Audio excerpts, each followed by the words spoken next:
All right. Hello, everybody. Welcome back to WWTA News. Thank you for returning again for another episode. We've got some news. We're going to go through some exciting news, some great news, some wonderful news, some news from all over the place. We're going to be checking out some articles. But before we get into those articles, if you, by chance, have come into this room and you didn't hit that like button, could you please do so? We'd like so many more people to have the ability to see this video just like you did. And if you're returning, maybe if you haven't, you could subscribe. And if you got any family, friends, or loved ones you think could use any of the information that you hear while here checking out this video, please feel free to share this video to them as well. Now, with all that said and done, let's get into these articles that we're so hyped up to get into. Let's go. Our first article, we are looking at Ukraine spent over $38 million worth of crypto funds on military equipment. Ukraine had $38 million worth of cryptocurrencies. Wonderful story, isn't that? What is Ukraine doing with $38 million worth of cryptocurrency? Cryptos are worthless. Nobody uses that crazy stuff, right? Right? Nobody uses crypto, right? Right? Ukraine, this can't even be no real story. This story ain't even real. Don't believe this story. Oh, wait a minute. There's something to read here, so we might. All right, let's see.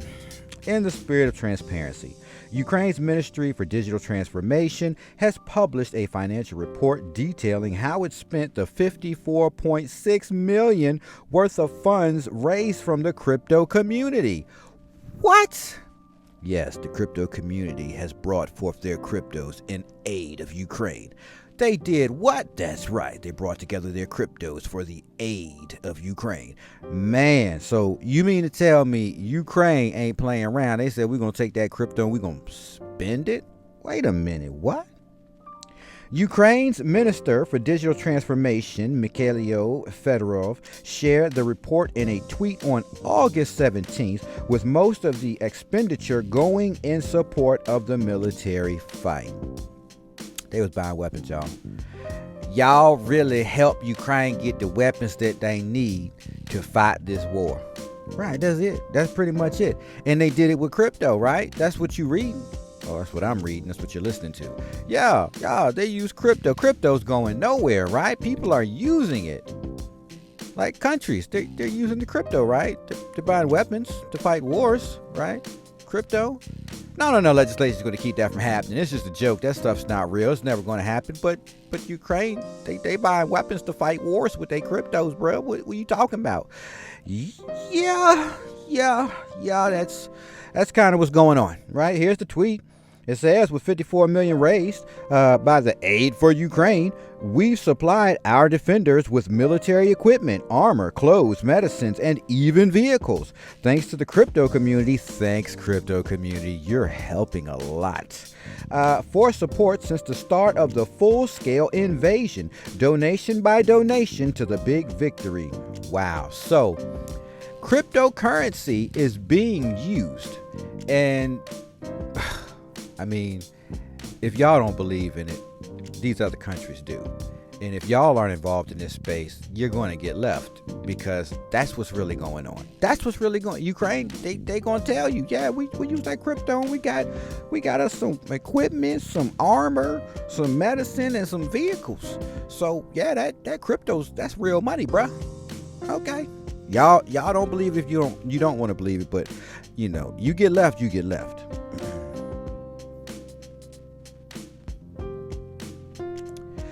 All right, our next article. Yes, our next article. Ethereum merge will be good for Coinbase, says JP Morgan. Okay. You know, can we really trust that? I don't know. You know what I'm saying? It's like, can we really trust it? I don't know, man. Let's see what they got to say. Coinbase's figures haven't been great during the bear market. Earlier this month, it posted $1.1 billion in net losses over the past financial quarter as trading volume on the exchange fell by 29%. But Ethereum's move to ETH 2.0 could help the company, the New York-based investment bank said. We see Coinbase as a meaningful beneficiary of the Ethereum merge. The JP Morgan note read, Coinbase is bigger in Ethereum than was intuitive to us, thus leading directly to a bigger revenue opportunity. Yes, Coinbase would benefit if ETH moved to ETH 2.0, proof of what? Stake? Right? Of course, then that'll drop the cost of everything and make everything more simple, because a lot of the contracts, the majority of the smart contracts, are pretty much built off of Ethereum. Yeah, technically that's a true statement. It's like, what do you there's nothing to debate or argue there. I mean, it's kind of like, obviously, right? Obviously. So, not big news there, not a big story there. It's kind of like more like common sense. Next article, why Bitcoin traders should care about double-digit inflation in the UK. Well, why should they care about that, buddy? Let's dig into it. The cost of living in the UK surged to 10.1% in July, a government report showed Wednesday, providing the first instance of double-digit inflation in a major economy post-COVID-19, and presenting a fresh sign of price pressures spreading around the world. The report could bring more urgency to economic discussions among crypto analysts, because inflation has underpinned a key Bitcoin market narrative for the past couple years. Okay. All right. John Sylvia, a former chief economist for Wells Fargo, who founded Dynamic Economic Strategy, said the faster inflation in the UK could exacerbate price pressures elsewhere, including the US. Right. What's the main thing of this story? The main point is inflation is real. It is causing the value of currencies to drop like crazy, okay? UK is suffering. They're not the only ones that's going to suffer. The United States is going to suffer from this as well, okay? If you're not paying attention, come on. Like, wow, aren't you paying attention? What's really going on? But yes, UK is having a financial problem. The United States is already having a financial problem. You're already seeing inflation, which is the devaluing of the United States dollar or the United States banknotes, right? You're already seeing that. It's been getting worse every day, but everybody's kind of blowing it off like it's not really a big deal. But it is. And the problem with that is, if you're not paying attention, you're going to walk into that grocery store one day and, for instance, a pack of, I don't know, hot dogs might cost you $10-15, and you're going to be shocked and surprised like, yo, y'all must have really lost y'all mind, or y'all just put the wrong numbers in that I'm looking at, because there ain't no way a pack of hot dogs costs $10. Well, I think it's going to happen sooner than you can ever imagine, and you're just going to be feeling salty because you didn't take advantage of the moment that you were in, that you've had the ability to take advantage of. You just kind of let that pass by. So I don't know. Y'all do your own research, and y'all do some deep thinking about what's happening, with this inflation thing, because it's a real story. It's real. You know what I'm saying? There's no conspiracy theory there. It's just real. It's real. All right, let's move along. The Federal Reserve Governor pumps the brakes on the U.S. CBDC in favor of FedNow.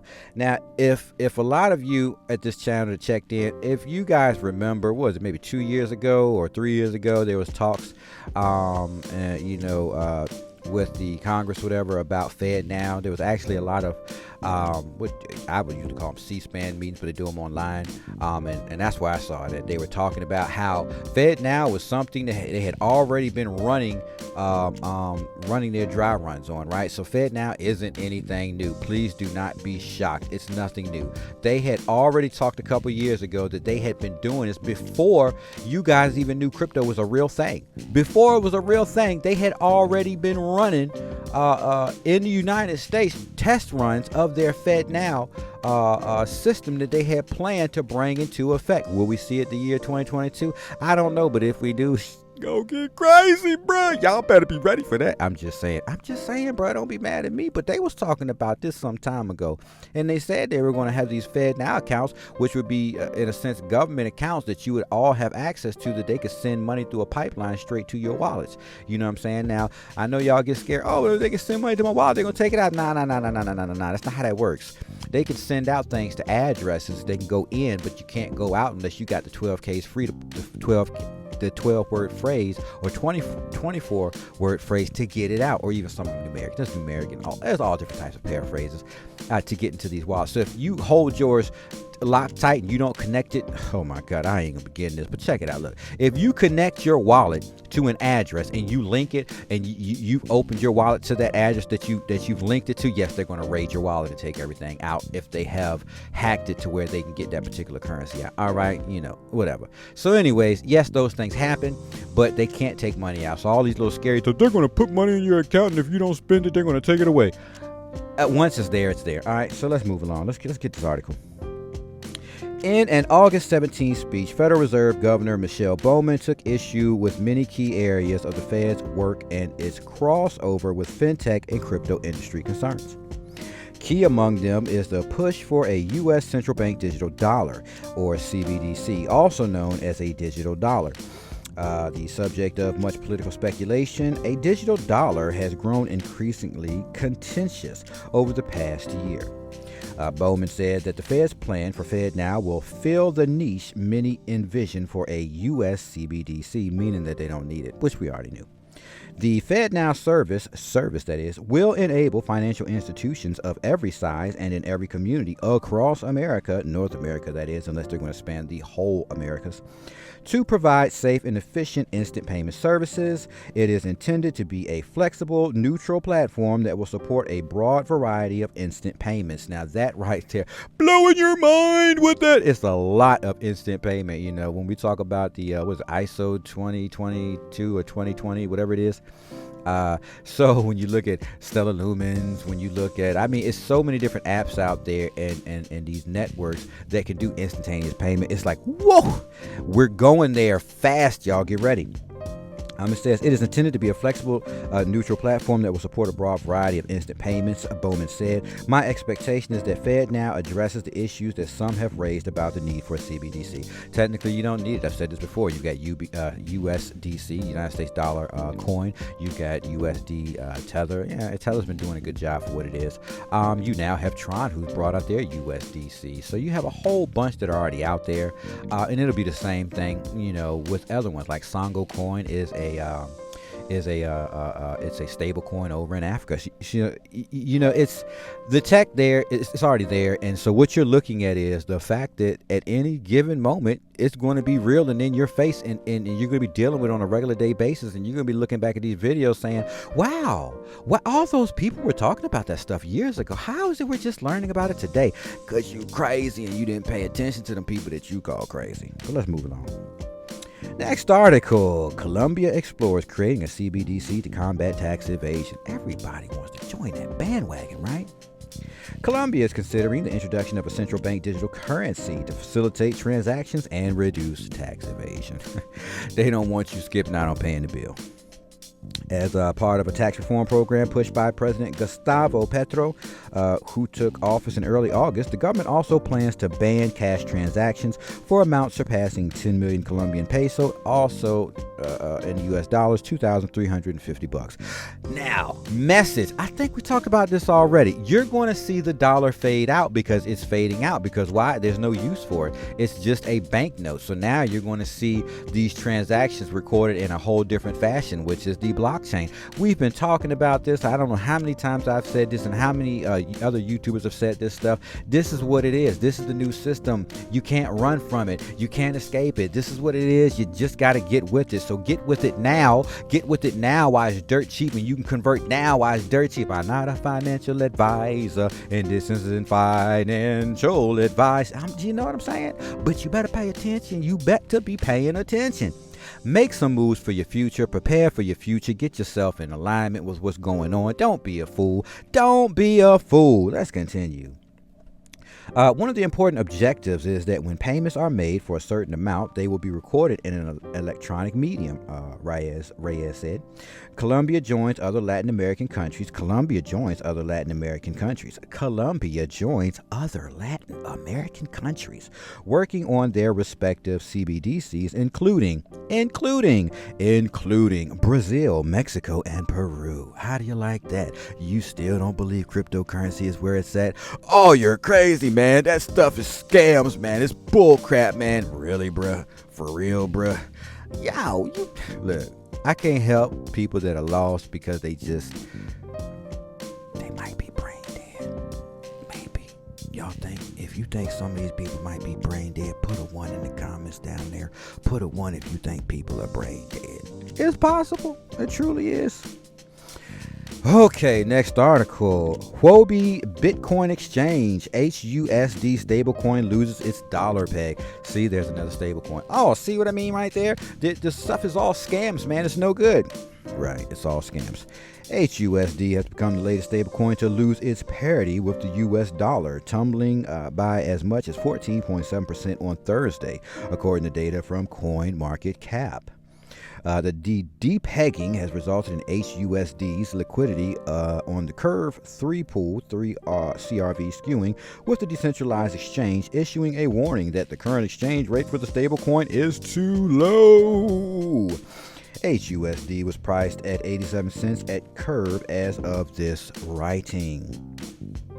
While it's not immediately clear what caused the depegging, cryptocurrency exchange Huobi Global, which participated in the launch of the stablecoin in 2019, issued an announcement saying that it is aware of the token's liquidity issue. Wait a minute, what? Slow down, rewind! It has a liquidity issue, that's right. You know what that means? Nah, bro, what does that mean? It means that it doesn't have enough of what was supposed to be backing it. They're backing it. That's right. What was supposed to be backing it isn't there backing it. So the system is reading it as there's not enough of what's supposed to be here backing it here to back it. So it's really not a true dollar's worth anymore. What does that mean? Scams or theft? You know, you pick one. Me, I'm going to tell you, whoever's behind the HUSD probably was skimming that money off the top. And the system was reading it as, hey, look, there is not enough of that actual valued currency, the liquidity. It's not enough liquidity to make this the value of what it is. So either somebody pumped in some new coin to deflate it, right? Or devalue it, or somebody literally was taking money out. And then low key, you know what I'm saying, they're going to get caught. But that's what it sounds like. All right, let's move along to some major news.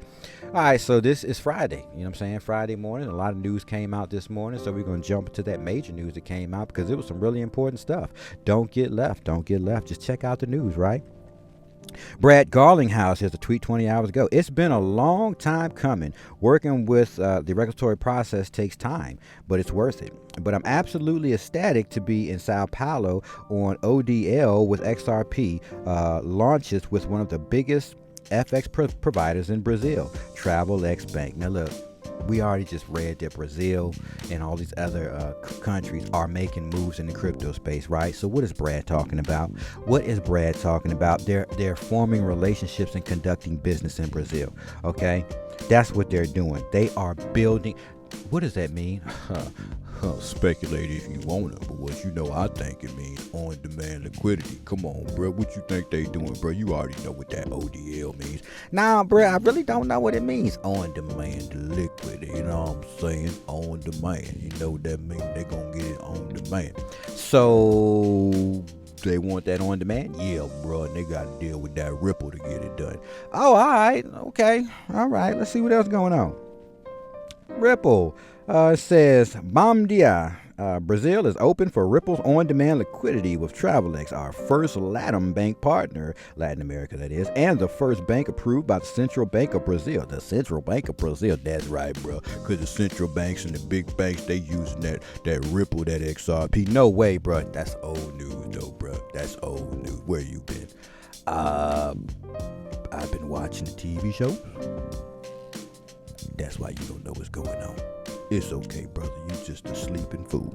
All right, but Brazil's to operate exclusively in FX. We're excited to bring crypto native solutions to Brazil. All right, so that's all the wonderful news I got for today. Y'all keep y'all eyes on Ripple. Keep your eyes on XRP and the major things it's going to do. I'm gonna let y'all go. If there's anything you want to share in the comments, please drop down in the comments box, put it in there, let me know what's going on.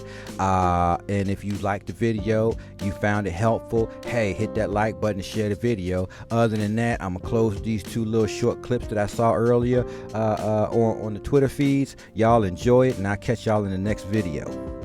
And so the challenge for payment systems is to move in that direction, so we can instantaneously move money from my account to your account to the publican's account, the guy who runs the pub, directly. And what we're doing at the Bank of England is we're reorganizing the core of the system in a way that allows new payment providers to just plug in. They could be using distributed ledger technology, they can use other technologies, and we're in a position where these innovative so-called PSPs will be able to provide those types of services. You're seeing similar innovation amongst banks in the US, other places, and so this is coming. The best of the financial institutions can see the direction of where the payment system is going to go in a market. Which means making a lot less money. A lot less money from payment system, maybe more money from understanding their customers better, more money from from providing other core banking services. But no, I think the way that the correspondent banking is working is precisely based on this nostro vostro, and this is creating lots of